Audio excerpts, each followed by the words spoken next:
मंगल करण वीतराग विज्ञान, नमो ताहि जाते भये अरहंतादि महान। करि मंगल करि हो महाग्रंथ करण को काज, जाते मिले समाज सब पावे निज पद राज।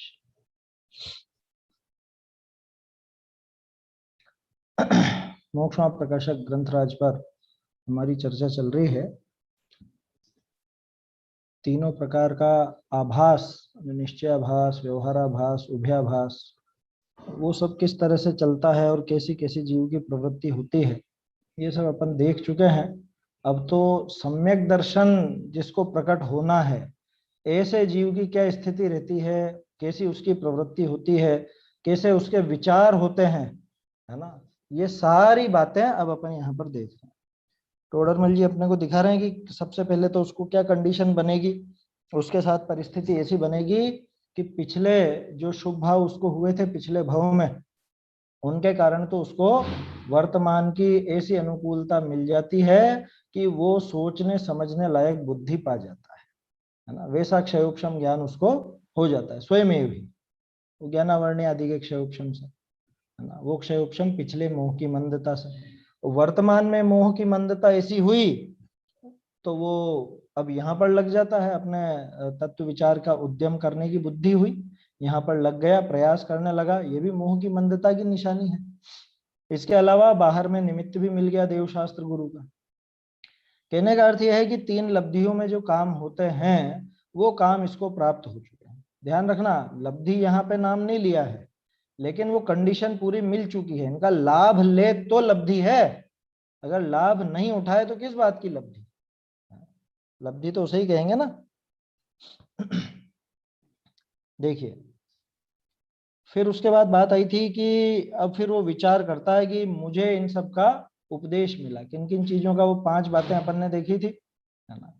अपने पराये का, अपने हितकारी अहितकारी विचारों का, रत्नत्रय का, और 7 तत्वों का, देव शास्त्र गुरु का, इन सब बातों का मुझको भली प्रकार से निर्णय करना चाहिए। और इनका उपदेश मिलने पे तो इसको ऐसा लगता है कि ये क्या आज गजब की चीज मिल गई है, ये हमको क्या गजब की बात सुनने को मिली है जो आज तक कभी नहीं सुनी थी। अनंत काल में, अनंत काल से इधर से उधर भटकते रहे, लेकिन कभी ये चीज सुनने को नहीं मिली। और आज पहली बार या समझ लो जितनी भी बार पढ़ रहे हैं तो ऐसा आह्लाद आना चाहिए। और सिर्फ आह्लाद आकर के नहीं रह जाए, क्योंकि ऐसे श्रोता भी बहुत देखे हैं, ऐसे भी पाठक आपने देखा होगा, अरे वाह क्या बात है, अरे वाह क्या बात है, बहुत गजब गजब गजब अद्भुत है। ऊपर से तो बहुत प्रदर्शित करते हैं, लेकिन वो हृदय में ग्रहण कुछ भी नहीं करते। बरसों से ऐसे ऐसे आपको देखने को मिल जाएंगे सभाओं में। हम लोगों को तो इसलिए पता है क्योंकि जब बाहर जाते हैं ना, तो अब जैसे मान लीजिए कोई यहाँ पर आया मेरे यहाँ, तो मेरे यहाँ पर कोई विद्वान आया है, अब उसके सामने जो सभा में लोग बैठेंगे, तो सभा में जब कोई बाहर से आता है तो उसको दिखाने के लिए बहुत से दूसरे लोग भी आ जाते हैं, जो नियमित ना हो वो भी आ जाते हैं, और फिर वो इतना आह्लाद और ऐसा राग प्रदर्शित करते हैं जैसा कि जो नियमित स्वाध्यायी उनके नहीं दिखता। ऐसा देखा होगा आप लोगों ने, आपके यहाँ पे भी देखा होगा कि ये साल भर में तो आवे नहीं, ये अब कोई आया बाहर से तो शक्ल दिखाने आ जाता है, और बहुत ऐसे खुश होते हैं उनके सामने, ऐसे अहोभाव प्रदर्शित करते हैं जैसे यही है सब कुछ। तो ऐसे दिखावे का आह्लाद नहीं, अंदर से हृदय से आह्लाद आए, हृदय से ऐसी भक्ति उमड़ती हो, हृदय से ऐसा उनको गौरव आता हो, या इस समझ लीजिए कि इसकी महिमा आती हो हृदय से, कहने मात्र की नहीं। क्योंकि आजकल भक्ति भी बहुत प्रदर्शन की वस्तु हो चुकी है, आप सब देखते होंगे, भक्ति के नाम पे भी बहुत प्रदर्शन किया जाता है। अभी लॉकडाउन में तो खूब देखा ही है सभी ने, है, मैंने भी देखा है आप सबको। आप सबको माना, जिन जिनको भी इस तरह की पद्धति करते हुए देखा सो देखा ही है। जैसे ही आपका वीडियो हाईलाइट होगा वैसे ही आपके हाथ पांव सब हिलने लग जाएंगे भक्ति के नाम पर। आपके मतलब जिसके भी, जो भी इस तरह से करता हूं, तो भाई वास्तव में वो भक्ति अंदर में उमड़ रही है कि वो कैमरे की वजह से उमड़ रही है, क्या क्या है बात वहां। वो देखिए, यहाँ तो ये बात का कि अनादिकाल से मुझको ये सुनने को नहीं मिला था, अनादिकाल से ये चीज जानने को नहीं मिली थी। इस वजह से मुझे इन बातों का अब पक्का निर्णय कर लेना चाहिए। क्यों कर लेना चाहिए? क्योंकि इस पर्याय की तो थोड़े ही समय की स्थिति है। ये जो सुयोग बना है, ये जो संयोग मिले हैं, ये कुछ ही समय के लिए मिले हैं, क्या थोड़ी देर के लिए। तो क्या कर लेना है कि फटाफट अपने काम निपटा लेना। समझदार व्यक्ति कौन होता है कि जो कुछ समय के लिए, मान लो कोई चीज मिली हो, किराए पर लेकर के आए हो सामान, तो कैसे फटाफट उपयोग करते हैं उसका कि जल्दी से निपटाओ काम सारे, ये वापस अपने को अगले दिन वापस करनी है, निपटा लो जो जो भी निपटाना है इससे काम। करते हैं ना? तो समझदार तो वही कहलाते हैं, अरे कर लेंगे बाद में कर लेंगे, दिन भर यही तो है अपने पास, ही तो पड़ी है मशीन दिन भर, कि दिन भर तुझे पता नहीं कहाँ कहाँ व्यस्त हो जाएगा, कुछ पता नहीं चलेगा, पहले निपटा लो। आया समझ में? हाँ, प्रश्न है आपका कुछ सलोनी जी? हाँ भैया जी, हाँ मुझे बोलिए। ये पूछना था, जैसे मैं हूँ तो मुझे मेरा समझ में नहीं आता कि मतलब उपयोग कहाँ जा रहा है या परिणति किधर है, खुद को ही नहीं पहचान पाती। जैसे उपयोग दिन भर ऐसा लगता है विचार में चल रहा है पूरे टाइम ही। सुबह भी उठो तो घबराहट में लगता है, 4-5 बजे भी हो तो ऐसा लगता है कि उठो जल्दी जल्दी। रात को भी 2-2:30 बजे तक नींद ही नहीं लगी, वही वही विचार चलेंगे। फिर किस ऐसा चीज के लगता है विचार कैसे चलेंगे? कॉम्बिनेशन, इसी के संबंधित। तो ऐसा लगता है कॉम्बिनेशन नहीं बना पाते, जैसे अपन घर में रह रहे हैं तो उसके बाद भी कि किस तरीके से बैलेंस बनाए। नहीं तो बैलेंस में उसमें क्या है बनाने में? आपको विचार चलता है तो तो विचार क्या जैसे रोकते मान हैं? लो मैंने स्वाध्याय करी तो पढ़कर आई, उसमें जैसे मिथ्याचार का स्वरूप इष्ट हम्म। अनिष्ट, तो इष्ट अनिष्ट बुद्धि अगर जहाँ भी हुई तो मन में बहुत खेद सा होता है। होना चाहिए, तो ऐसा वास्तव लगता में है अच्छा है वो तो। तो कि क्या करूं, मन बेचैन रहता है। जैसे अपन जिनवाणी सुन रहे हैं तो उसके बाद मेन शांत तो होना चाहिए, बेचैन होता है मैं ऐसा क्यों नहीं कर पाई, जो जिनवाणी में पढ़ा तो वो घेर नहीं कर पाई, तो पूरे टाइम में वही चलता है, तो मैं समझ में नहीं आता कि किधर का क्या कर रही हूँ।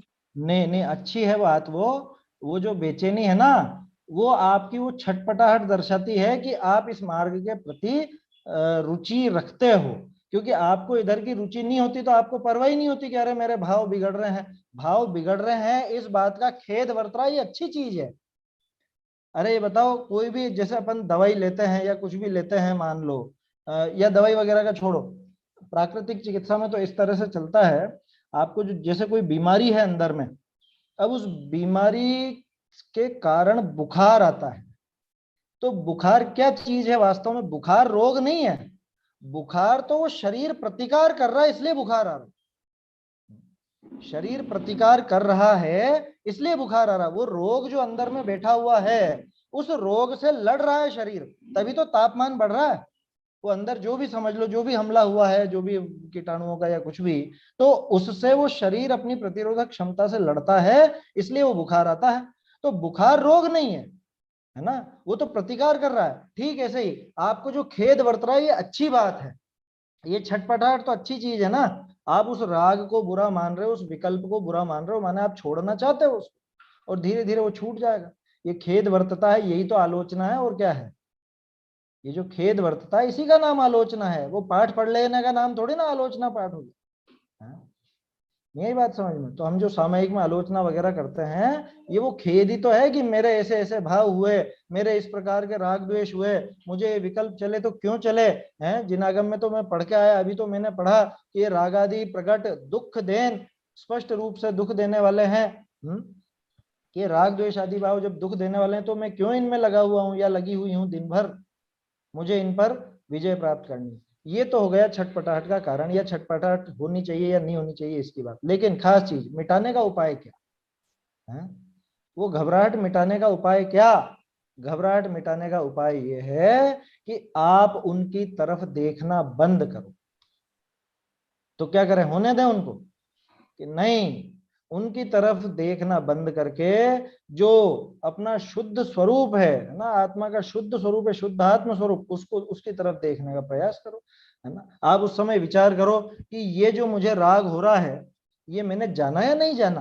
तो ये ज्ञान का काम तो चल ही रहा है बराबर। तो माने ये राग तो कभी कम ज्यादा हो जाता है, ये द्वेष तो कभी कम ज्यादा हो जाता है, राग पलट कर द्वेष रूप हो जाता है, द्वेष पलट के राग रूप हो जाता है, लेकिन मैं तो हमेशा इसको जानता ही हूं। बोलो, जब गुस्सा आया तब जाना है कि नहीं जाना उसे? घर के विकल्प आए तब जाने की नहीं जाने? माया हुई, लोभ हुआ, किसी भी वस्तु की इच्छा हुई, इसको हम जान रहे हैं या नहीं जान रहे हैं? तो ये जानने को ही तो पकड़ना है। यही बात समझ में, कि मैं तो हमेशा जानता रहा ना, मेरा स्वरूप तो नहीं हो गया राग द्वेष। क्योंकि मेरा स्वरूप हो जाए तो हमेशा वो के वही भाव चले। अगर ये भाव, ये शुभ भाव या ये अशुभ भाव जो भी है ना, कषाय किसी भी तरह की हो, अगर ये मेरा स्वरूप हो जाए तो निरंतर यही भाव चलते रहे, फिर तो अनादि अनंत। लेकिन ये निरंतर नहीं चलते, इसका मतलब मैं तो सुरक्षित ही बना हुआ हूं। आप इस तरह से भेद विज्ञान निकालो ना उसमें से। कह रहे देखो, अभी तो हमने जिनवाणी पढ़ी थी और बहुत अच्छे भाव चल रहे थे, लेकिन जिनवाणी पढ़ने के बाद, उसके बाद जब उठे घर का काम करने लगे तो फिर वही कषाय आदि पैदा हो गई। ऐसे विकल्प होते हैं ना। इन विकल्पों पे चिंता भी हो रही है आपको, चिंता हो रही है, वो बात हो गई, ठीक है, हो गई, चिंता भी हो गई, कोई बात नहीं। अब उसमें ये विचार चलाओ कि देखो, वो जो शुभ भाव हुए थे वो भी मेरा स्वरूप नहीं है, इसका मतलब। क्योंकि वो जो शुभ भाव चल रहे थे, अगर वो मेरा स्वरूप होते तो ये पलट करके अब दूसरे अशुभ भाव क्यों आ गए, ये घर के विकल्प क्यों आ गए? ऐसा आप उसमें भेद ज्ञान चलाओ, तो आप वो भले कुछ भी हो। देखो, वो चिदविलास वाली बात करते हैं ना अपन, राग की डोर पकड़ के पहुंच जाओ, पीछे कौन खड़ा मिलेगा? कि वहां पे भी आत्मा ही मिलेगा। तो ये राग से भी आत्मा तक पहुंचा जा सकता है। आप पहुंचो इससे, कि ये शुभ भाव हो रहे थे पहले, और फिर अब आपको उस बात की बेचैनी कि वो शुभ भाव छूट करके अशुभ भाव हो गए, तो इसका मतलब वो भाव बदले ना। और जो बदले वो तो मैं नहीं हूं। अगर वो मेरा स्वरूप होते तो नहीं बदलते। तो इससे पता चलता है कि शुभ राग रूप भी मैं नहीं। और जैसे वो शुभ राग छूट कर ये अशुभ राग आया है, ऐसे ही ये अशुभ राग भी ज्यादा देर रहने वाला नहीं है, ये भी अपने आप चला ही जाएगा। और हाँ, वो मैं कैसा जैसे हूं अशुभ कि, राग तो, हाँ जैसे इतना माहौल भी इतना अच्छा है, तो उसके बाद भी ऐसा नहीं कि ज्यादा अशुभ राग आता हो या तीव्र क्रोध, ऐसा कुछ नहीं। पर हाँ जो हाँ, भी काम करते हैं तो ऐसा लगता है नहीं, ये मेरा काम नहीं। तो ऐसा क्या ये विकल्प चलता रहेगा क्या?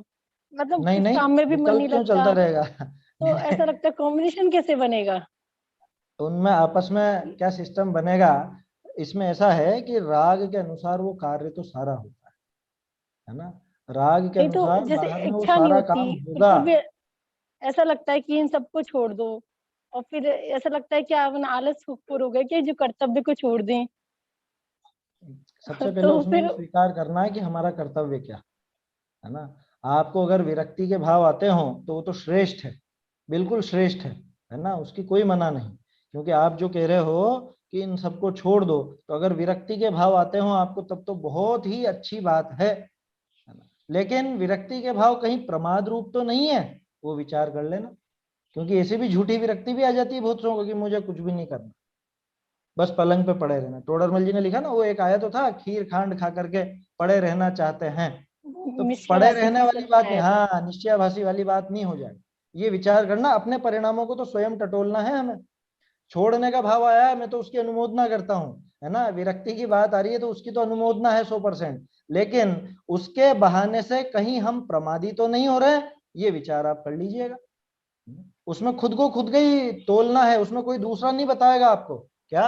अपने भावों की पहचान अपने को खुद को ही करनी है। और रही बात वो खेद की, तो खेद आना तो अच्छी बात है, राग द्वेष में खेद आना अच्छी बात है, और ये आना भी चाहिए। लेकिन दिन भर बस वो खेद में ही लगे रहे ऐसा नहीं। उस खेद को छोड़ के आप वो भेद विज्ञान चलाओ ना, जैसा अभी अपन ने देखा कि ये जो भाव हुए, शुभ भाव हुए, अशुभ भाव हुए, ये बदलते रहते हैं, तो ये मैं नहीं हूं। और जब वो शुभ भाव हुए थे तब भी मैं तो जान ही रहा था इनको, और ये अशुभ भाव हुए तब भी मैं तो जान ही रहा हूं इनको। कैसे भी परिणाम आ गए, गुस्से के समय भी आपका जानना रुक गया क्या? गुस्से के समय मेरा जानना खत्म हो गया क्या? कि नहीं हुआ। तो उसका उपयोग हम, अरे गजब की बात है, भेद ज्ञान तो किसी से भी चलाया जा सकता है। आप सोचो तो सही, शिवभूति मुनिराज ने तो उड़द और छिलके में भेद ज्ञान कर लिया है।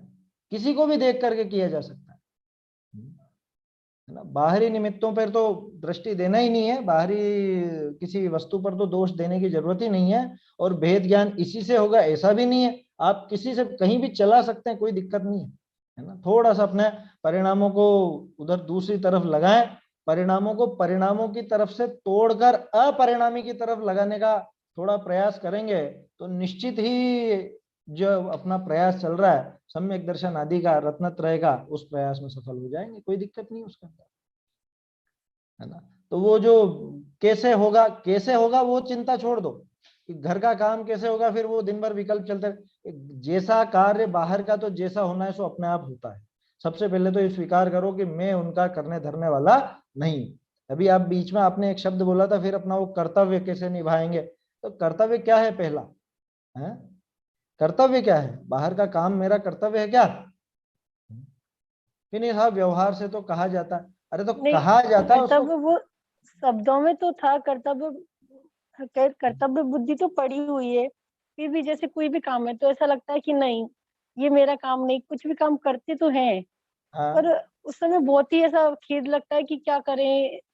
मतलब काम में प्रमाद नहीं है कि बिल्कुल काम में प्रमाद हो, हम्म। पर वो जो मार्ग भी नहीं मिला, मतलब मार्ग मिला उसके बाद भी जो अपना आत्मा को तो प्राप्ति हुई नहीं, राग द्वेष में हाँ। अपने चल ही रहे हैं। तो हाँ। समझ में नहीं आता इन परिणामों में, मतलब दिन भर की ये उलझन, बस विकल्प, मतलब सुबह की भूमिका, कभी मंदिर, कभी स्वाध्याय, प्रवचन, हाँ। फिर कुछ हटकर वेद विज्ञान भी करते हैं, सोचते हैं बस, फिर मतलब इन्हीं में दिन चला जाता है, तो बहुत घबराहट भी होती है कि क्या हुआ, बस ये तो दिन करते। कहाँ गलत में कहाँ गया आपका दिन, ये तो बताओ। तो गलत में नहीं गया तो भी छटपटाहट तो होती है। वो अच्छी बात है ना, मैं कह तो रहा हूँ वो रोग का प्रतिकार चल रहा है अंदर में क्या। जब कोई व्यक्ति मुनि बनने वाला हो, जब गृहस्थी त्याग करके और मुनि बनने का भाव आता है, तो कोई एकदम थोड़ी ना चल जाता है। उसके पहले वो छटपटाहट तो होती है ना कि अरे नहीं, मेरे को यहाँ नहीं जमता, मुझे यहाँ पे रुचि नहीं होती, मुझे यहाँ पे पसंद नहीं आता, ये राग द्वेष ये मेरे विकल्प बढ़ते हैं, मैं तो इन सबको छोड़ करके मुनि बनना चाहता हूँ, ये विकल्प ये छटपटाहट पहले होती है कि नहीं होती, ये होती है। अरे सम्यक्तु के लिए उपाय करना चाहे और सम्यक तो नहीं हो, तो उस जीव को भी तो छटपटाहट होती है। राग द्वेष में छटपटाहट लगना भव्यत्व की निशानी है, ये समझो आप क्या। अगर आपको उसमें बुरा लगता है, वो जो विकल्प उठते हैं उनमें बुरा लगता है, तो ये तो अच्छी बात है, इसमें बुरा क्या है ना। अच्छी बात का मतलब वो विकल्प अच्छे हैं ये नहीं कह रहा हूं, ध्यान रखना। वो छटपटाहट जो हो रही है कि नहीं ये अच्छी बात नहीं है, अपने को ये राग द्वेष छोड़ने चाहिए, ये काम छूटे कब छूटे, तो ये भाव तो अच्छा है, कोई दिक्कत नहीं है ना। सबसे पहले तो वो कर्तृत्व उसका छोड़ो बाहर का कि ये मेरा काम नहीं है, सबसे पहले ये स्वीकार करो। तो फिर नहीं होगा क्या कि होगा, अपने आप होगा, वो राग के अनुसार वैसे भाव आएंगे, और जैसी शरीर की परिस्थिति बनेगी बाहर में जैसा जो काम बनेगा सो अपने आप बनेगा। लेकिन उसमें कर्तृत्व छोड़ दो। आप विचार करो, रोटी बनाते समय अगर जैसे बनाते हो, तो रोटी बनाते समय आप विचार करो कि रोटी बनाने का कर्ता कौन है। चलो थोड़ी देर उस पर विचार करके देखती हूँ कि रोटी बनाने का कर्ता कौन है। क्या मैंने रोटी बनाई? अगर मैंने बनाई तो बिल्कुल एकदम गोल बननी चाहिए, सारी रोटियां एक ही नाप की होनी चाहिए, सारी रोटियां एक जैसी पक्की हुई सिकी हुई होनी चाहिए, कोई भी रोटी जरा सी भी कच्ची ना हो, किनारे कच्ची ना रह जाए, या और जो भी आप विचार चला सकते हो। तो ये अगर विचार भी आते हैं, ये हाँ विचार हाँ, भी चलते हैं, तो बस ये विचार चलकर ही रह जाते हैं बस। सोचती नहीं तो हाँ, उसको ऐसा आगे काम बढ़ाने अगर का मैंने उपाय चाह। करो ना। जब वो कोई बच्चा तैरना सीखता है ना, तो वो शुरू शुरू में वो घाट पर ही तैरता है, या जो सिखाने वाला उसको घाट पे ही तैराता है कि अभी पहले यहीं तैरो, बस 5 बार हाथ चलाओ, 5 बार में जितना पहुंच गए काफी है। फिर धीरे धीरे कि वो एक ही बार में नदी पार कर लेगा क्या, कि एक बार में नदी पार नहीं करेगा, वो धीरे धीरे धीरे धीरे, वो जैसे जैसे उसकी प्रैक्टिस बढ़ती जाएगी, जैसे उसका दम बढ़ता जाएगा, आत्मविश्वास बढ़ता जाएगा, वो अपने आप ही गहरी नदी में भी आगे जाता जाएगा, आगे जाएगा फिर वापस आएगा, आगे जाएगा फिर वापस आएगा, आगे जाएगा फिर वापस, एक समय ऐसा आएगा कि पूरी नदी एक बार में पार कर लेगा। तो यहाँ पे वो विधि अपनाओ आप, है ना। वो विकल्प होकर के छूट जाते हैं, कोई बात नहीं, वो विकल्प होके छूट गए तो आप उनको आगे बढ़ाने का उपाय करो। विकल्प वो भेद विज्ञान की बात कर रहा हूं मैं, राग आदि की बात नहीं कर रहा। वो भेद विज्ञान का विकल्प थोड़ी देर चला और फिर छूट गया, तो आप उसको उसको प्रयास करो ना, कहाँ दिक्कत है। अरे पूरी दुनिया पड़ी है भेद विज्ञान चलाने के लिए, आप कहीं पे भी चला सकते हो। साइकिल का पहिया देख करके आप भेद विज्ञान कर सकते हो, क्या बड़ी बात है उसमें। ये पहिया ऐसे घूमता है, अब ये संतुष्ट पहिया होने घूमता है, ऐसे ये पर्याय भी निरंतर बदलती है। संतुष्ट होने के लिए अपन ऐसा भी विचार कर सकते हैं कि ये काम ऐसा ही होना था, इसलिए ऐसा ही हुआ, इसलिए इसमें मैं ज्यादा हाँ विकल्प करूंगा तो और ज्यादा दुखी होऊंगा। हाँ, वो भी विचार चलेगा, लेकिन ये एक विचार चीज, करके भी अपन संतुष्टि कर सकते हैं ना। एक चीज सबसे सबसे बड़ी बात इसमें क्या है हाँ कि काम जैसा होना था, जो भी होना था सो हुआ, पर हाँ, कहाँ हुआ? बाहर में। हाँ, मुझ में नहीं हुआ।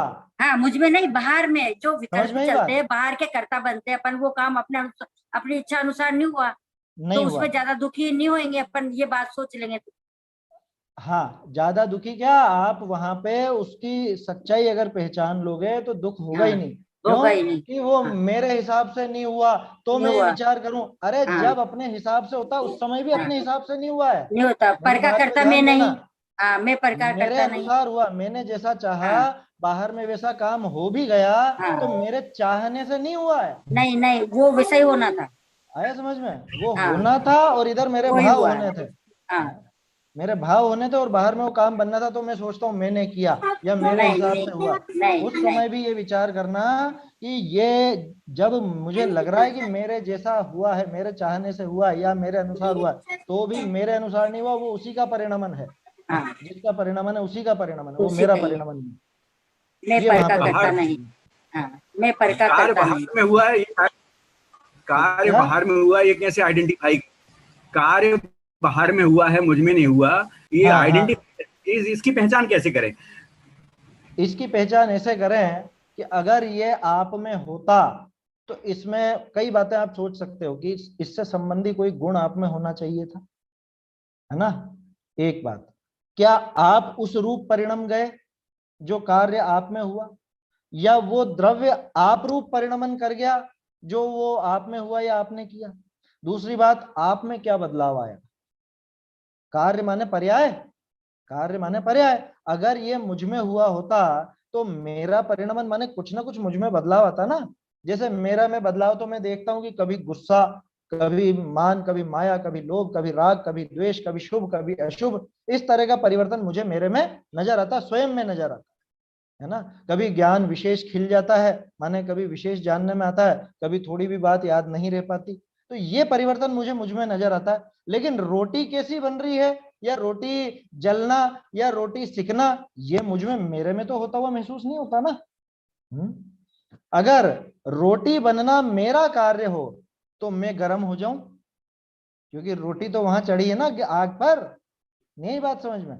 आत्मा गर्म हो जाए या आत्मा पके या आत्मा जले, जैसे रोटी पकती है या जलती है या जैसे भी होती है, तो वो परिणमन आत्मा का हो, लेकिन ऐसा तो महसूस नहीं होता। तो इस तरह से आइडेंटिफाई होता है कि मुझ में नहीं हुआ। दूसरी बात, मुझ में उसका प्रभाव पड़े तो मैं समझूं कि मुझ में हुआ हो, लेकिन मुझ में उसका कोई प्रभाव पड़ा ही नहीं, तो कैसे कहेंगे कि मुझ में हुआ, है ना? इसलिए पर का ही है। अपन तो सीधा सीधा समझें कि जो मेरा स्वभाव है उस अनुसार ही तो मेरा काम होगा ना। ज्ञान दर्शन आदि मेरा स्वभाव है, सुखी होना है दुखी होना वो मेरा काम है, तो वो चीज मुझ में होती है। बाकी जो जो कुछ भी है बाहर है, वो मुझ में कहाँ हुआ? मेरे स्वभाव से विरुद्ध है तो मुझ में नहीं है, पक्का मान लेना। आया समझ में? स्वभाव में तो नहीं, बल्कि वो पर्याय में भी नहीं है। बाहर में जो कुछ भी हो रहा है वो जिस द्रव्य में परिणमन हो रहा है वो उसी द्रव्य का परिणमन है। यह परिणमति स कर्ता, जो परिणमन करता है वो ही करता है, जो परिणमन हुआ वो उसका कर्म है, और वो परिणति जो है वो क्रिया है। ये कर्ता, कर्म और क्रिया, ऐसा समझना। तो बोलो, रोटी रूप परिणमन किसका? कि रोटी रूप परिणमन आटे का, तो आटा ही उसका करता है ना। रोटी रूप परिणमन होना, है ना, रोटी वो कर्म है, आटे का कर्म रोटी, और उस रूप परिणम परिणति वो पर्याय, वो क्रिया हुई है वहां पर बनने। अब बोलो इसमें मैं कहाँ आया, आत्मा कहाँ आया? तो जो होना होता है, जैसा भी होना होता है वैसा होता है, ये क्रमबद्ध पर्याय नहीं है। क्रमबद्ध पर्याय में क्या समझते हो आप, क्या है क्रमबद्ध पर्याय? जब जिसका जिसमें जिस थल में जिस विधि से होना जो कार्य, तब उसका उसमें उस थल में उस विधि से होता वह कार्य। जन्म मरण हो या सुख दुख हो अथवा हो संयोग वियोग, जैसे जाने हैं जिन वर ने वैसे ही सब होने योग्य। यह क्रमबद्ध पर्याय। क्रमबद्ध पर्याय इतनी मात्र नहीं है, हम तो बस इतने पे इतिश्री कर देते हैं, जब जिसका जैसा जो जो कुछ भी होना है सो होता है। ये नहीं, असली चीज क्या है, क्रमबद्ध पर्याय का सार क्या? होनो सो दुनिया में होसी, थारे काई ना हो। क्या ये क्रमबद्ध पर्याय का सार है? अपन कहते हैं जब होना होगा तब होगा, जिसका होना होगा, जहां होना होगा तब होगा। कि नहीं, मुझ में नहीं होगा, खास चीज ये है। अरे थारी तो क्रमबद्ध पर्याय, पर्याय पापड़ी, थारी हाँ तो हाँ, वो पर्याय आगे बापड़ी। की बात है, वो आगे आने की बात है, वो नहीं रोवे, लेनी अपन काय को। को रोवे? आया क्यों समझ में? रोवे? बाबूजी की पंक्तियां हैं बहुत सुंदर, ये है ना। तो क्या कहा, ये ट्रक ड्राइवर होते हैं ना, ये भी पीछे लिखा के रखते हैं कि जब जो होना है तब वो होगा, जो जो किस्मत में वो होकर रहेगा, है जो होना, जो निश्चित है वही होगा, ऐसा सब सब होना निश्चित है, इस तरह का लिखा रहता है उनके। फिल्मी गाने बने हुए हैं, जब जब जो जो होना है तब तब वो होता है इस तरह की बात। ये क्या क्रमबद्ध पर्याय, इतनी सी है क्रमबद्ध पर्याय? नहीं, क्रमबद्ध पर्याय बहुत गहरा संदेश देती है। खास बात यह कि तुझमें नहीं होते। आया समझ में? जो आपका प्रश्न था कि वो दिन भर विकल्प चलते हैं, ये हो रहा है, वो हो रहा है, ये अपना कर्तव्य है कि नहीं? अरे जो कुछ भी हो रहा है, ये कहाँ हो रहा है? सबसे पहले तो ये विचार कीजिए, कहाँ पे हो रहा है? कि मुझसे बाहर, मुझसे बिल्कुल बाहर, ये मुझ में प्रवेश नहीं करते। आया समझ में? होनो सो, एक बात, जैसे वो कुछ नहीं हो रहा मेरे में, सब बात अच्छा पक्का है, फिर वह पर्याय बापड़ी रोवा क्यों है? थारी पर्याय बापड़ी, चाने चाने चाने चाने रोवा, का ही मतलब है? हाँ वो इसलिए रोती है क्योंकि वो इस बात को जानती नहीं है। आया समझ में? अच्छा वो अच्छा अच्छा। जानती नहीं है इसलिए रोती है। हाँ? वो हाँ बच्चे को किसी ने कह दिया कि तेरा तो खिलौना हमने उठा के फेंक दिया, चिढ़ाते हैं ना बच्चे एक दूसरे को, हाँ हाँ, हाँ कि फेंक दिया, तेरा खिलौना तोड़ दिया, तेरा खिलौना तो ले गए, हाँ कुछ हाँ और ले गए। हाँ और वो बच्चा रोता है, जोर जोर से रोता है। उसकी माँ क्या समझाती है कि अरे क्यों रोता है, ये रहा है। अब बोलो क्यों रो रहा था? वो टूट गया था कि खिलौना उसका चोरी हो गया था? कि कुछ भी नहीं हुआ था, हुआ कुछ भी नहीं, लेकिन ये जानता नहीं था, ये वो सच्चाई नहीं जानता था, इसलिए रोता था। ऐसे ही ये हमारी पर्याय जो रोती है, वो इसी सच को जाने बिना रोती है कि मुझ में तो कुछ भी नहीं हुआ। आया समझ में? मुझ में कुछ नहीं होता, जो कुछ भी होता है, जो कुछ है, बाहर है, सब पर है, सब पर है। और जिसका जिसमें है सो है, मुझ में नहीं है। जब जब जो जो होना है, कहाँ होना है? कि मुझ में नहीं होना। आया समझ में? जन्म मरण किसका होगा? कि अरे मरना होगा तो मर जाएंगे, जैसा क्रमबद्ध पर्याय में होगा वैसा। अरे किसका जन्म और किसका मरण, पहले ये स्वीकार करो। क्रमबद्ध पर्याय तो तब समझ में आएगी। और अपन इसको ये सोचते हैं कि जब मरना होगा तब मर जाएंगे, हमने तो ये विश्वास कर रखा है, तो हमें तो क्रमबद्ध पर्याय पे श्रद्धा है। ये नहीं है। पहले ये स्वीकार कर मेरा मरण होता ही नहीं, तब जाकर के क्रमबद्ध पर्याय समझ में आएगी। क्रमबद्ध पर्याय का बेस क्या है, क्या पंक्तियां हैं वो बेस उसका? 308 से 311 गाथा में, उसकी टीका में, जीवो ही तावत क्रम नियमित आत्म परिणामे उत्पद्यमानो जीव एव न अजीव एवं अजीवोपि आत्म नियमित क्रम नियमित आत्म परिणामे उत्पद्यमानो अजीव एव न जीव। यही है ना? ये सुनी तो होंगी आपने, पढ़ी होंगी ये पंक्तियां कि जीव हाँ अपने अपने परिणामों से उत्पन्न होता हुआ जीव ही है। क्या मतलब निकला इस बात का? है इसका मतलब ये निकला कि जो जन्म मरण आदि की बात होती है वो मुझ में है ही नहीं, कि जब पैदा होना होगा तब पैदा हो जाए, जब मरना होगा, जब आयु पूरी होने वाली होगी तब मर जाएंगे। ये क्रमबद्ध पर्याय है, झूठ बोलते हो। तुम्हें अभी पता ही नहीं है कि आत्मा मरता है कि नहीं मरता। समझ में आई बात? तो वो कहने में भले अपन कहते हैं कि आयु पूरी होने पर देह छूट जाती है और ये हो जाता है, वो हो जाता है, वो सारी बात व्यवहार की है। वास्तविकता यह है कि वो सारे कार्य मुझ में होते ही नहीं, मुझ में उनका प्रवेश होता ही नहीं। इसको इसको ऐसा समझ सकते हैं क्या कैसा? कि जैसे सुख दुख के प्रसंग में कोई व्यक्ति, सुख दुख के प्रसंग से यदि कोई व्यक्ति अछूता है तो वो ये माने कि वो कार्य उसमें नहीं हुआ। अछूता है का क्या मतलब? मतलब वो सुखी दुखी नहीं हुआ उस प्रसंग से। हाँ नहीं हुआ तो उसको विचार चल रहा होगा तभी नहीं हो सकेगा, नहीं तो ऐसी कौन सी शक्ति है पूरी दुनिया में जो अछूता रख ले राग द्वेष से? ये तो जैन दर्शन की ताकत है। यहाँ जो ये विद्या है, यही विद्या है जो आपको अछूता रख सकती है ना? जिसके पास ये विद्या है वही अछूता रहेगा। कैसा भी विपरीत प्रसंग आ जाए, हैं, वो जानता है कि वज्र के किले में बैठा हुआ हूं मैं, तो मुझ पर इनका प्रभाव नहीं पड़ता।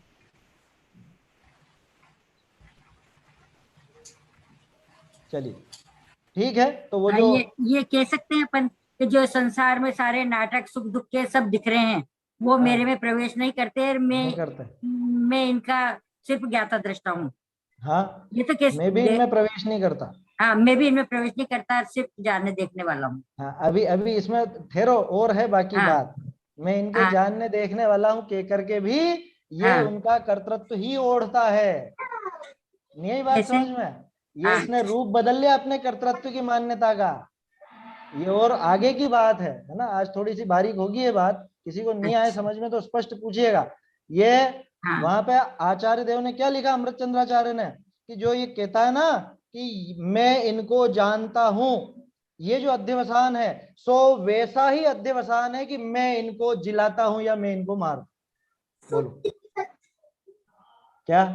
फिर से हाँ बोलता हूं, सुनना ध्यान से। हाँ। मैं इनको जानता हूं माने मैं इनका ज्ञाता और ये मेरे ज्ञेय। ये जो अध्यवसान बैठा हुआ है अभी भी इसके कर्तृत्व की मान्यता छूटी नहीं है। ये अभी भी उनको अपने अधीन रखना चाहता। मैं इनका जानने वाला हूं, मैं इनका जानने वाला हूं, मैं तो ज्ञाता हूं इनका, तो ये मेरे ज्ञेय माने मैं इनका कर्ता और ये मेरे कर्म। ऐसी बुद्धि अभी भी इसके दिमाग में बैठी हुई है। हाँ कि भाई अपना लक्ष्य गया इसलिए जाना अपन ने, नहीं तो क्यों जानते नहीं अपन। नहीं नहीं, लक्ष्य वाली बात नहीं है। अभी भी यूं मान के बैठा है ना कि मैं इनका जानने वाला माने मैं इनका जा, ज्ञान करने वाला माने मैं तो इनका करता। जानने में तो आएंगे ना बाहर कर्म होंगे जो बिल्कुल कुछ। आते हैं, बिल्कुल आते हैं, हाँ लेकिन तो अपन वहां पे मान वो तो नहीं रहे ज्ञान। ना उनको, मान तो नहीं रहे, नहीं नहीं पर नहीं नहीं, जानने में तो समझो, आएंगे। उस चीज को समझो। जानने में हाँ आएंगे वो कहा हाँ जाता है। अब हाँ उसमें बारीकी से आप जब विचार करोगे, जैसे जैसे छठी गाथा है या 15वीं गाथा है, और भी जगह पे बात आती है, तो वहां पे वास्तव में ज्ञान क्या काम करता है, ज्ञान किसको जानता है, कि ज्ञान तो ज्ञान ही को जानता है। निश्चय से तो स्वयं को जानता है। और निश्चय से तो, और व्यवहार से तो जानता है, लेकिन बाहर देखते दिखाई, आंखों से दिख रहा है तो जानने में आ रहा है व्यवहार ना। से तो जानता है। क्या व्यवहार सच्चा है?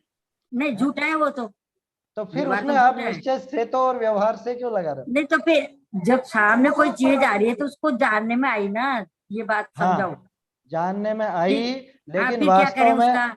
सुनो सुनो ध्यान से सुनो, है हाँ ना? हाँ आपका माइक बंद करो, डिस्टर्ब होगा बीच में। हाँ इसको सुनना ध्यान से। कांच है, कांच है ना, दर्पण। उस दर्पण में ये आचार्य का ही उदाहरण है, वो मोर का उदाहरण दिया आचार्य देव ने, आप लोगों ने अगर पढ़ा होगा। दर्पण में वो मोर झलका, ठीक है, दर्पण में मोर झलका।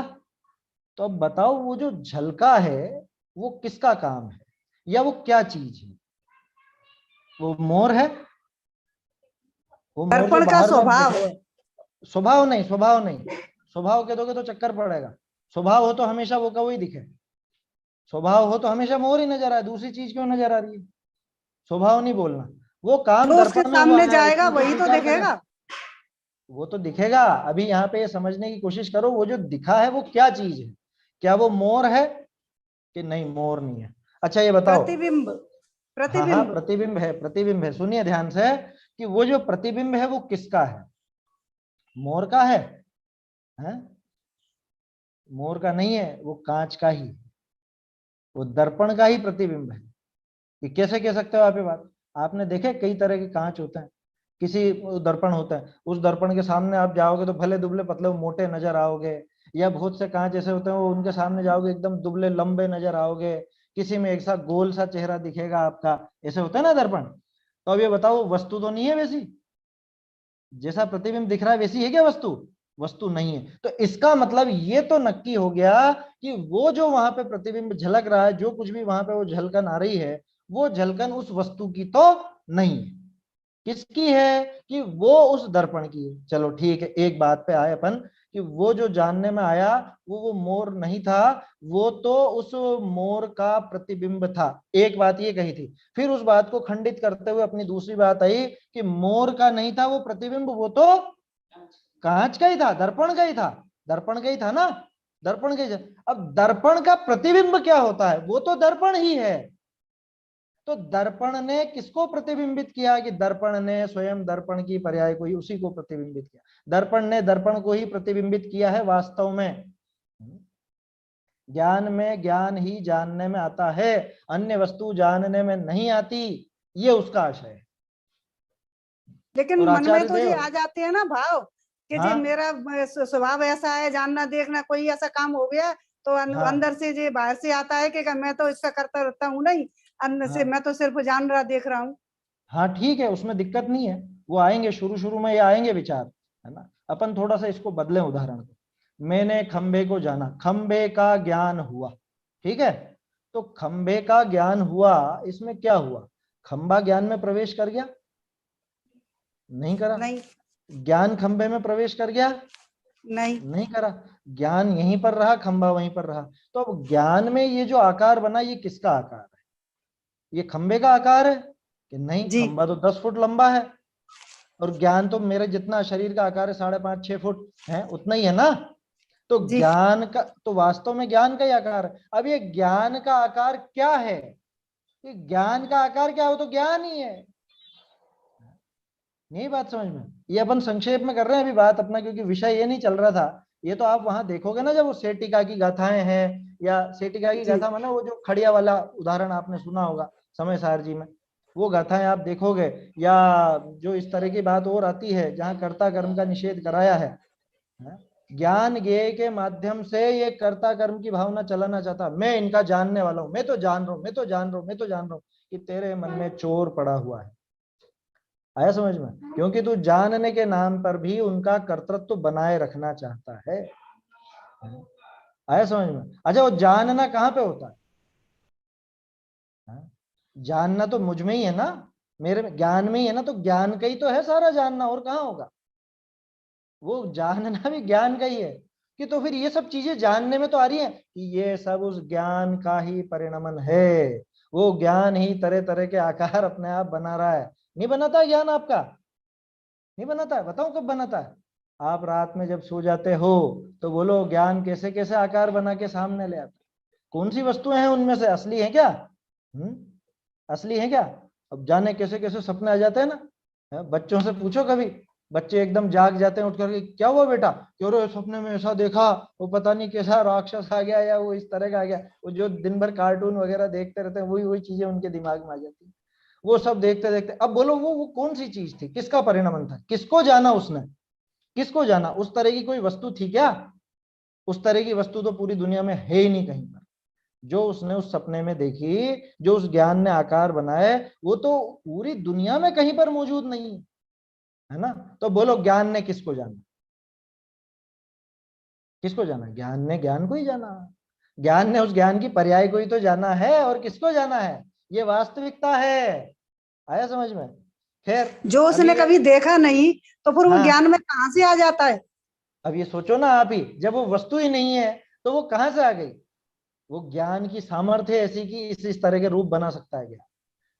आया समझ में? ज्ञान की ऐसी सामर्थ्य है कि वो इतने तरह के रूप बन जाते हैं उसमें।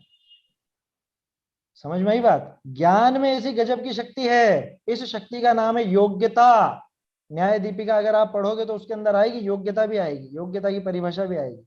वहां पे प्रश्न उठा, दूसरे मत वाले कहते हैं कि साहब हमारे यहाँ पे तो आलोक ज्ञान का कारण है, अथवा पदार्थ ज्ञान का कारण है। समझ में आई बात? प्रकाश या पदार्थ, ये दो चीजें ज्ञान की कारण है ना। तो आपने तो उनका खंडन कर दिया कि प्रकाश भी ज्ञान का कारण नहीं और पदार्थ भी ज्ञान का कारण नहीं। तो फिर आपके यहाँ ज्ञान का कारण कौन है?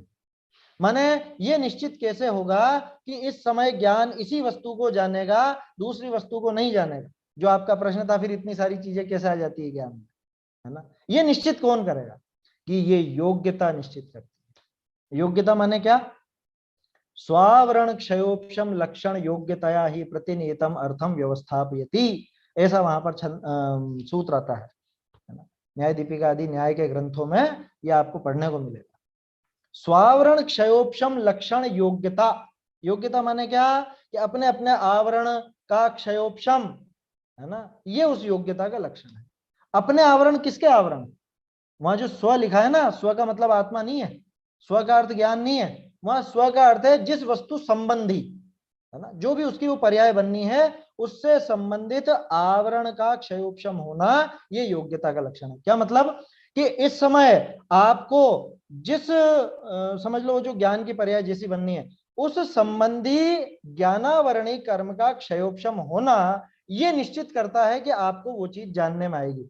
जैसे मैंने बोला राम, ठीक है, मैंने बोला राम, लेकिन आपने सुना श्याम, या मैंने बोला ही नहीं और आपने सुन लिया, ये क्या हुआ कि ये ज्ञान में उस स्वावरण का क्षयोपशम हुआ है। स्वावरण माने उस वस्तु संबंधी या उस ज्ञान की पर्याय संबंधी वो ज्ञानावर्णी कर्म का जो क्षयोपशम है वो ही योग्यता है। और हमारे जैन दर्शन में तो, जैन दर्शन में माने वस्तु व्यवस्था में तो ये योग्यता ही ये निश्चित करती है कि इस समय ज्ञान में ऐसा जानने में आएगा, इस समय ज्ञान में ऐसा जानने में नहीं आएगा। ये योग्यता है हमारे यहाँ, योग्यता निश्चित करती है और वास्तविकता है।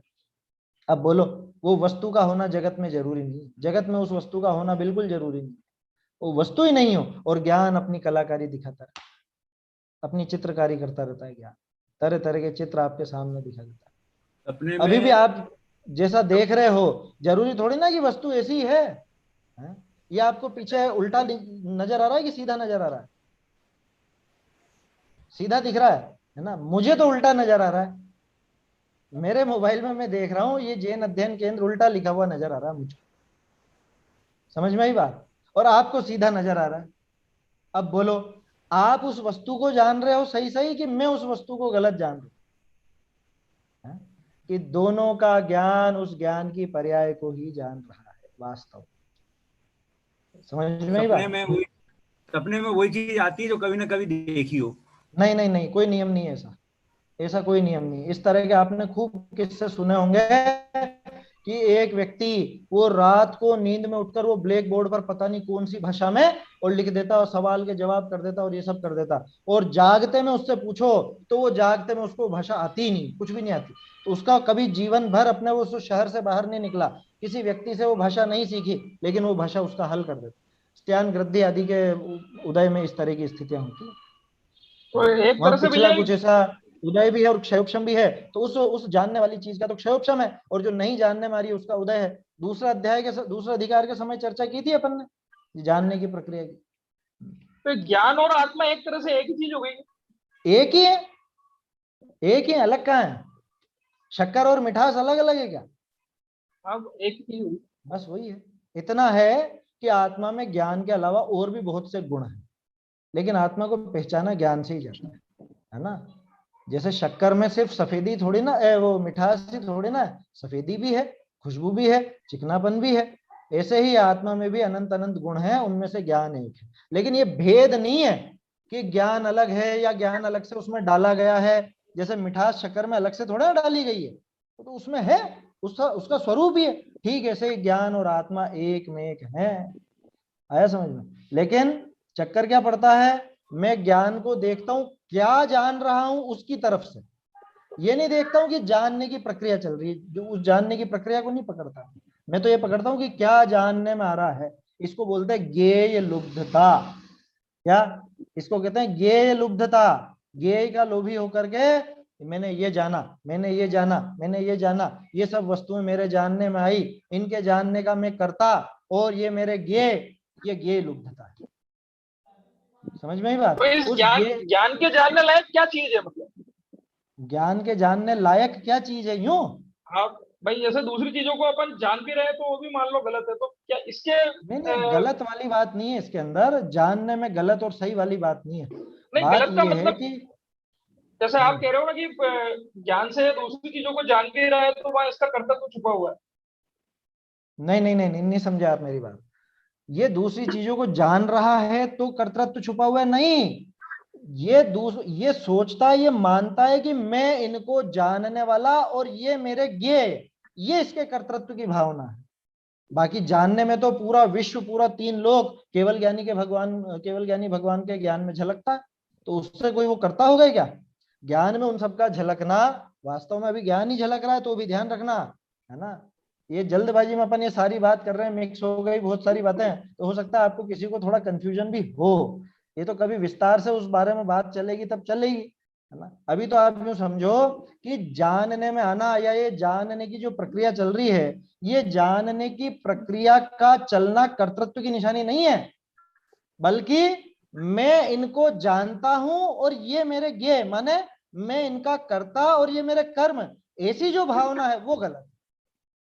आचार्य देव उस पर प्रहार करते हैं कि ये जो ऐसी भावना चलाता है, ऐसा मानता है कि मैं ज्ञाता और ये ज्ञेय, सो इसने तो ऐसा ही कर लिया कि जैसे मैं इनको मारता हूं या मैं इनको बचाता हूं, उस भावना में और मैं इनको जानता हूं इस भावना में कोई अंतर नहीं। ऐसा आचार्य देव का कथन है ना। 270वां कलश देखिए, 270 71 कौन सा है, 270वीं गाथा देखिए, उसके पहले की गाथाएं देखिए, ये सब चीजें आपको खुल के सामने आएंगी समय सारणी की। समझ में ही बात। तो आज तो ये चर्चा ही चर्चा में समय निकल गया पूरा है ना। ज्ञान का कैसा क्या चलता है पूरा प्रकरण या कैसी प्रक्रिया रहती है, तो इतना पक्का समझिए कि अपना जो स्वरूप है वो जानना अपना स्वरूप है, ठीक है ना। क्या जानना, कितना जानना, कैसा जानना, ये नहीं है स्वरूप। मैंने क्या कहा, अपना स्वरूप क्या है, जानना अपना स्वरूप है ना। खंबा जानना, खिड़की जानना, दरवाजा जानना, ये स्वरूप का नाम नहीं। और हम गड़बड़ क्या करते हैं, मैं खंबे को जानता हूं, मैं खिड़की को जानता हूं, मैं दरवाजे को जानता हूं, मैं कुर्सी टेबल को जानता हूं। अब इसमें से एक चीज देखिए, इन सब में सामान्य क्या है, सामान्य क्या है, ये जितने वाक्य मैंने बोले इनमें क्या है सामान्य, मैं जानता सिर्फ जानना हूं, जानना है ना, जानना ही जानना सामान्य जो हुआ ना। अब ये उस जानने को तो नहीं पकड़ता और वो खिड़की दरवाजे और ये टेबल कुर्सी इत्यादि इनको मुख्य कर देता, इसको कहते हैं ज्ञेय लुब्धता। आया समझ में। ये उस ज्ञान सामान्य को, उस जानन जानन जानन, वो अपना जो स्वभाव है उसको न पकड़ करके और पूरे विश्व को उसको पकड़ के बैठता है कि मैं इनके जानने वाला तो हूं ना, जानने वाला तो हूं ना। अरे भैया है तो करना क्या चाहता है तू उनका, कि मैं जानने वाला हूं तो क्या करना चाहता है। समझ में ही बात। ऐसा यहाँ समझना चाहिए, है ना। बाकी तो विस्तार से आप वो गाथाएं और वो टीकाएं पढ़ोगे, गुरुदेव आदि के प्रवचन सुनोगे, बाबूजी ने बहुत खुलासा किया इस विषय में, बहुत बेहतरीन खुलासा। वो आप सुनोगे तो बिल्कुल स्पष्ट हो जाएगा, क्लियर हो जाएगा, एकदम साफ हो जाएगा, है ना। चर्चा तो अपनी प्रारंभ हुई थी, वो जो दिन भर भाव होते हैं, ये सलोनी जी का प्रश्न था ये क्या, कि दिन भर जो भाव होते हैं उसमें आकुलता भी होती है और फिर ये विचार भी चलता है ये भाव क्यों हो रहे हैं या ये भाव क्यों हो, दिन भर इसी में निकल जाता है। तो दिन भर इसमें क्यों निकले, आगे बढ़िए, उसमें थोड़ा और भेद विज्ञान कीजिए, भेद विज्ञान चलाइए, अपने आप वो खेद की भावना भी निकलेगी। तो शुरुआती दशा के लिए अच्छा है वो खेद होना, मैं उसको बुरा नहीं मानता। वो घबरा, वो क्या कहें, छटपटाहट होना, है ना, उस आकुलता को मिटाने की आकुलता होना, है ना, इसको बोलते हैं राग का राग तोड़ना, उसकी आकुलता होना, तो वो तो अच्छी बात है, उसमें कोई दिक्कत नहीं, सही दिशा में कदम है अपनी, इसलिए हो रही है।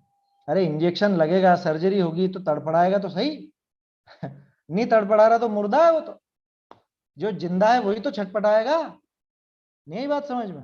तो ये अपने जीवित होने की, अपने मोक्ष मार्ग में आगे बढ़ने की निशानी समझिए, और इसमें लेकिन संतुष्ट होकर के प्रमादी नहीं हो जाना, इसको आगे बढ़ करके उस भेद विज्ञान को और आगे बढ़ाना, क्या सूक्ष्म और तीक्ष्ण, सूक्ष्म और तीक्ष्ण ऐसा घुसा देना दोनों की सांध में, वो जो जहां पे भिन्नता है ना, जीव में और राग में, जीव में और उसके ज्ञान की पर्याय में, है इतनी बारीकी में वो अपनी वो छेनी घुस जाए तो वो दो फाड़ हुए बिना नहीं रहे, वो भेद विज्ञान हो जाएगा, सम्यक दर्शन सामने आएगा। ऐसा है।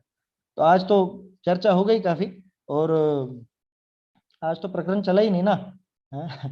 कोई बात नहीं, ये सारी चीजें भी होती रहती हैं, चर्चा भी जरूरी है अच्छा है। तो ये जो बातें थी कि इन सब बातों का इसी मुझे को निर्णय क्रमबद्ध कहेंगे कि आज यही होना था तो यही बिल्कुल हुआ। बिल्कुल यही यही होना था आज, है ना। उसमें ये भी ध्यान रखना कि ये सब भी जो होना था ये भी मेरे स्वभाव से तो बाहर ही हुआ है, ये पर्याय में तो हुआ है, आपकी जो कुछ हुआ है ना, मुझ में नहीं हुआ। अभी तो बहुत सी चीजें तो पर्यायों में ही प्रवेश नहीं, पर्याय में ही प्रवेश नहीं किया, और पर्याय में भी जिसने प्रवेश किया उसने मेरे स्वभाव में प्रवेश नहीं किया, सबसे खास बात ये है। ठीक है ना। तो क्रमबद्ध पर्याय के अनुसार भी आप ये निर्णय कर सकते हो कि आज तो ये चर्चा ही होनी थी, आज यही विचार चलना था। आप शुरू में सोच के थोड़ा बैठे थे ये बातें आएंगी, हैं? मैं थोड़ा सोच के बैठा था ये बातें निकलेंगी, ये शब्द निकलेंगे मुंह से, या आप नहीं सोच के बैठे कि ये हुआ, ये चीजें कान में पड़ेंगी या ये चीज जानने में आएगी कि नहीं आएगी। ये सब क्रमबद्ध पर्याय के अनुसार। क्रमबद्ध पर्याय किसने बनाई है? किसी ने नहीं बनाई। किसी ने नहीं बनाई, ये वस्तु की जो सहज भगवान व्यवस्था के ज्ञान में है। झलकता है वही। हाँ देखिए, झलकता है वही होता है। थोड़ी सी बात गलत हो जाएगी, होता है वो जो झलकता होता है। है वही झलकता है। हाँ, नहीं तो उसमें वो कारण बना जाएगा वहां। वो तो स्वयं जगत परिणाम में जग का करता है क्या काम। हाँ, है समझ में। तो अच्छा है, भेद विज्ञान की धारा सबकी चलती रहे, बहुत बढ़िया बात है। बस ऐसे एक अंतिम और था हाँ कि बोलिए। जैसे मतलब मुझे इतना समझ में आया कि जैसे मुझे निर्णय करना है कि हाँ मुझे संसार मार्ग में रहना है या मोक्ष मार्ग में, हाँ तो निर्णय मुझको ही करना पड़ेगा। पर सही है। जैसे सारे दिन तो हो नहीं पाता, जैसे अपन ने सुना भेद विज्ञान भी किया, पर जब मैं दूसरी जगह जैसे खेलने में या किसी भी चीज में टीवी में देख रही हूँ तो वहां भी अच्छा नहीं लगता, और मतलब अच्छा नहीं लग पाता मुझे किसी से बात भी करना, तो फिर ऐसा लगता है नहीं ये भी अच्छा नहीं, तो नहीं मतलब अच्छा लगता शांति तो नहीं मिलती छोड़ो है। उस भेद काम को। विज्ञान तो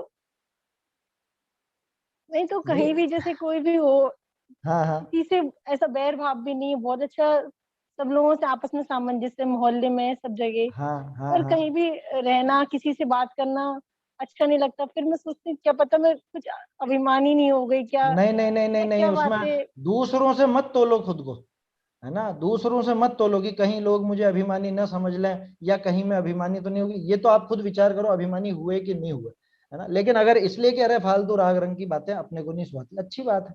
अपन एकाकी अपना विचार करो, चिंतन करो, गुनगुनाओ, भजन वगैरह गुनगुना लो, उसमें क्या दिक्कत है। आया समझ में? ये तो अच्छी बात है, विरक्ति होना बहुत अच्छी बात है। दूसरों से बात करना अच्छा नहीं लगता, तो आपको निश्चित रूप से आपकी प्रवृत्ति खुद को दिख रही होगी कि किन से बात करना अच्छा नहीं लगता।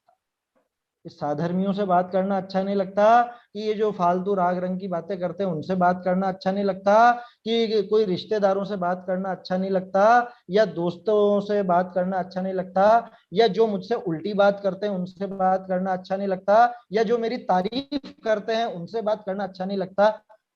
ये तो खुद परीक्षा करके देखिए, तो अपनी प्रवृत्ति का अपने को खुद को पता चलेगा कि मुझे सबसे पहले तो ये देखिए अच्छा क्यों नहीं लगता, है ना। अच्छा क्यों नहीं लगता, ये जवाब मिल गया तो अपनी प्रवृत्ति का अपने को पता चल जाएगा कि अरे ये मुझे छेड़ते हैं, ये मुझे तंग करते हैं, ये मुझे फालतू उल्टी सीधी बातें बोलते हैं, इसलिए मैं इनसे बात करना पसंद नहीं करता। तो फिर आपको अपने आप पता चल जाएगा कि आप उससे परेशान होकर के उससे बचना चाहिए। लेकिन कह रहे ये कुछ भी नहीं, कषाय बढ़ाने की बातें करते हैं, तू मैं करते हैं, तीसरे की बातें करने लगते हैं, अपने को इन बातों में नहीं लगता, तो आप सही दिशा पर हो, है ना। अगर आपको उस चीज उस वजह से अच्छा नहीं लगता तो सही दिशा पे। ये निर्णय कोई और करके नहीं बताएगा, ये आपको खुद को देखना पड़ेगा। मैं तो हमेशा से एक बात कहता हूं, अपनी प्रवृत्ति को सुधारना है या पहचान करनी तो उसमें क्यों लगाओ, क्यों, कारण ढूंढो। उसका कारण आप ढूंढ लोगे, उसमें क्यों लगा करके देखोगे, तो अपने आप जो आपको जवाब चाहिए वो सामने आ जाएगा निकल कर, है ना। तो वो तो आप खुद ही खुद के निर्णायक हैं, किसी और से सर्टिफिकेट नहीं चाहिए, है ना। और दूसरों से कभी नहीं तोलना, खुद को कभी नहीं तोलना दूसरे से, कह रहे दूसरे मुझे क्या सोचेंगे या पता नहीं क्या, कभी विचार नहीं लाना, है ना। फिर से मेरे बाबूजी याद आ जाते हैं मुझे, मतलब हमारे दादाजी, वज्र नकटे हो जाओ, वज्र नकटे दुनिया के लिए, क्या परवाही मत करो क्या सोचेंगे ये सामने वाला ये क्या सोचेगा, वज्र नकटे हो जाओ, है ना। परवाही नहीं करना बिल्कुल भी, ऐसा कहा करते थे हमारे दादाजी। तो वज्र नकटों का धर्म है अपना तो बिल्कुल। वज्र माने समझिए ना, परवाही नहीं किसी की भी, कोई चंजी आ जाए भले, किसी का ठेका नहीं, जिनवाणी को सिर माथे रखिए और जैसा बताया है उस अनुसार अपनी प्रवृत्ति बनाइए, अपने परिणाम सुधारिए, परिणामों को उस तरफ लगाइए, अपना आप कल्याण होगा। चलिए समाप्त करते हैं, है ना, समय भी हो गया है। अब जो विषय अपना इसमें चलना था वो तो अपन अब कल देखेंगे। उद्देश्य, लक्षण, निर्देश और परीक्षा के द्वारा वो निर्णय करता है, तो ये सारी चीजें आपके आ जाएंगी अपने आप, क्योंकि निर्णय करना है ना, अपने परिणामों का निर्णय करना है, तो उसमें भी उद्देश्य, लक्षण, निर्देश और ये परीक्षा, इन सब के द्वारा अपने परिणामों का अपन विचार कर सकते हैं और उनको समझ सकते हैं कि क्या है, कैसा है, सही जगह है या गलत जगह है, वो सारी बातें हो सकती है। चलिए।